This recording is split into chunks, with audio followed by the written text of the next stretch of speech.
Hello, I'm Sierra Burnage, and this is my presentation. My presentation is on the causes and effects of crime in adolescence. So I was going to start off by talking about a TED Talk that I had seen about the crime and youth violence. It was by a guy named Craig Pinkney, and he talked about how he worked with youth that had been shot or hurt in violence by other youth. And he talks about how he had seen many young people who have been hurt by other peers and at parties and at different places. And it made me think about how powerful that was, and about a story that I had about how my friend had went to a party one time, and she told me about how when she had went to this party when she was on a downhill spiral, that at the party someone got hit from behind multiple times and was rushed to the hospital. They had then been put in a coma. This is a growing problem with violence, and especially youth violence, in America.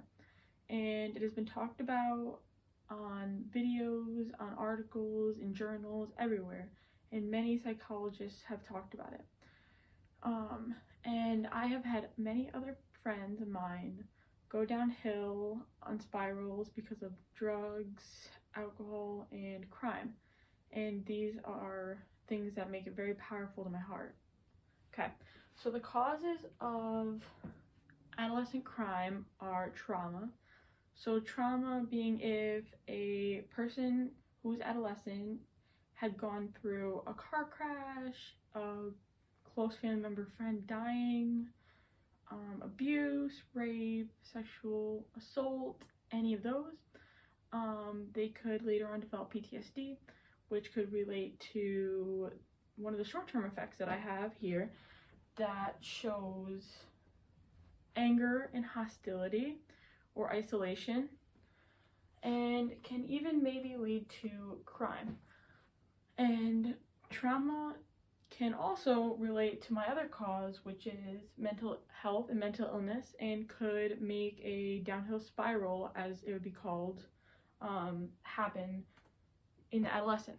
And by downhill spiral, I mean that they are declining in positive behavior and giving into crime, peer pressure, bad things. The other cause I have is parental abuse and abuse at home, bullying, all of that. And parental abuse is a big one because parentals have a big guidance within their children, and they really make a difference with how their child is doing, feeling, growing, because they are a prominent person in their life and usually are their favorite person or a huge person to them, and they may want to even grow up like them and have a role model to look up to.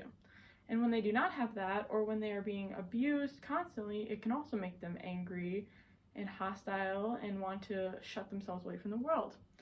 And this is a picture of the caution sign and what could happen after tragedy strikes because of adolescent crime. The other cause that I mentioned before is mental health and bad mental illness. After mental illness gets to an extreme state, when it is not treated or cared for, it can go really bad. Like schizophrenia has really bad, they have really bad visions and hallucinations, and sometimes paranoid schizophrenia can even make you feel that everyone is against you. So it is important to talk to a therapist and talk to people that care about you if you feel like you are really struggling with mental health and mental illness, and you can also call the hotline. The long-term effects of adolescent crime is jail time or death. And these are really big things because by committing crime, you may eventually have to deal with jail time, which could lead from months, days, to years to life, depending on what you've done or how bad it is, or if you're a repeat offender. And repeat offenders usually do happen after a bunch of these causes. So when children are committing crimes at a young age, they are more likely to commit them as adults as well. So that could lead to adult jail times, and they are different based on the level of the crime and the age of the person.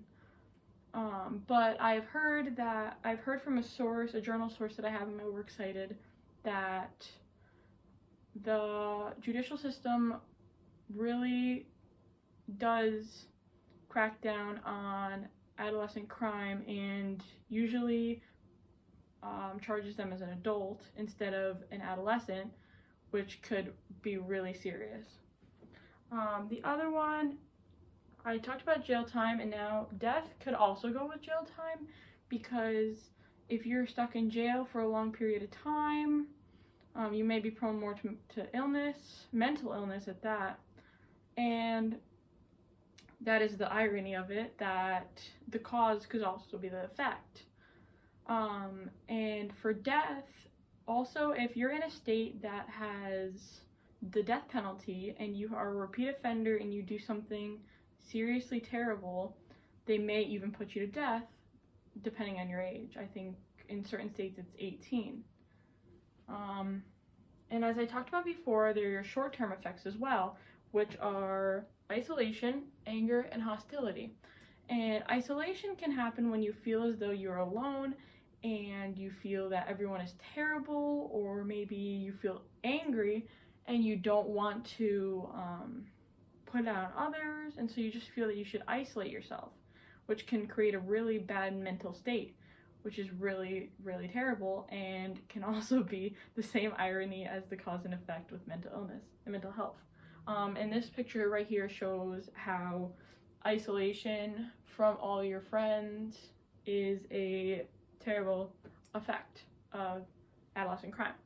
And for the anger and hostility, when people do not speak up, or adolescents don't speak up, and they are being abused at home, or have terrible mental illness, or being bullied, a number of things, they can become very angry and possessive, hostile, and many other things.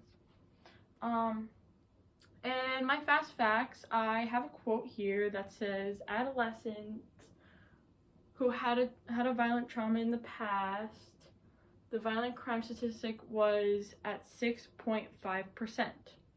And when an adolescent who did not have trauma, their percentage of crime is only at 1.8%. And that is a very different number. I think those are very drastic different numbers. Even though it seems small, it's a big difference between 1 and between 6.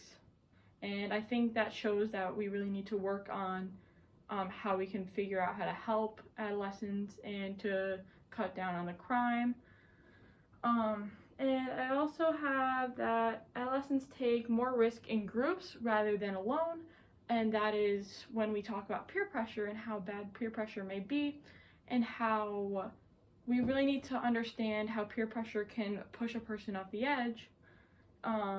And then we have another one that adult support and guidance can make a huge difference when it comes to a child. Like I had mentioned before, they need role models and they need people who can really guide them in the right direction, especially if they're really young, because if they do not have anyone, they're going to result to giving into peer pressure maybe, or doing other things like being angry at themselves, feeling like it's their fault, again, isolating themselves, their mental health may decrease, all of those things. They all just string together. And these are some pictures for the judicial system and a adolescent being handcuffed.